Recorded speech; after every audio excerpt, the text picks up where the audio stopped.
Nous avons mis en place, avec une évolution de la réglementation, pour quelque chose qui était très important, qui était la continuité des soins. C'est-à-dire assurer la continuité des soins pendant cette période pour des patients qui n'avaient pas accès à leur médecin de façon simple. Donc des dérogations, comme vous l'avez dit, très importantes, hein, c'est-à-dire la possibilité de renouveler des traitements avec des ordonnances expirées, des ordonnances qui limitent à 28 jours, de pouvoir les prolonger pendant plusieurs mois, et également les traitements substitutifs aux opiacés, des stupéfiants, donc des choses sur lesquelles il y a une attention particulière.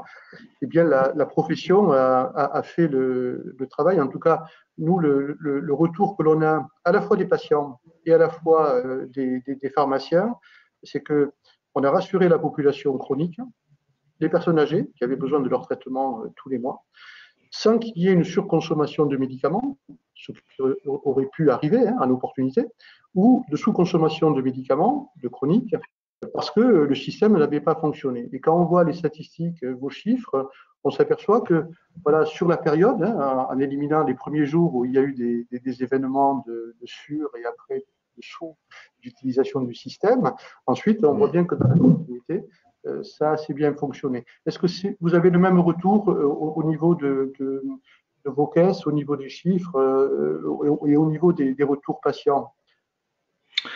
De toute façon, je crois qu'on a eu, cette décision qui a été prise par le ministère et nous, elle était indispensable parce qu'il y a eu une réelle angoisse de la part des patients à l'entrée dans la crise, avec la crainte de sortir. Et on a vu pour le coup une chute des consultations médicales qui a été spectaculaire.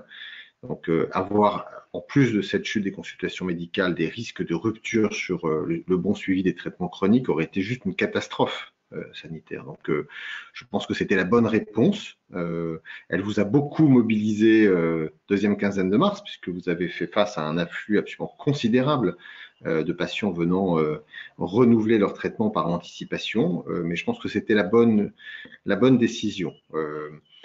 Ensuite, ce qui nous a surtout frappé en réalité, c'est non pas tant une difficulté sur justement ce que vous soulignez, c'est-à-dire le bon suivi des traitements chroniques, mais un mot, même si on s'écarte de ce qu'est le cœur de métier de l'officine, ce qui nous a beaucoup frappé dans le cours de ces 2 mois de confinement, ça a été au-delà de la baisse très forte des consultations médicales, des écarts aux soins assez préoccupants, notamment sur tout ce qui est dépistage.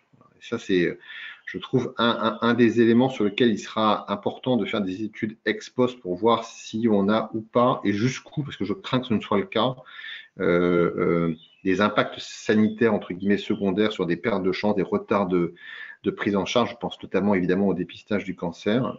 Bon, ça fait quand même partie de la crise dans la crise. Celle-ci était peut-être moins spectaculaire que le Covid, mais j'espère qu'elle ne sera pas trop importante. Alors après, juste sur le renouvellement des prescriptions périmées, c'était important de le faire. Après, comme on se l'est dit, vous et moi, dans nos échanges réguliers, évidemment, ceci aura un temps, parce qu'il faut à un moment donné revenir à un fonctionnement normal où les ordonnances sont renouvelées dans le cadre de consultations médicales qui par ailleurs, servent une stratégie de bon suivi, entre guillemets, par les médecins traitants de leurs patients chroniques. Ouais.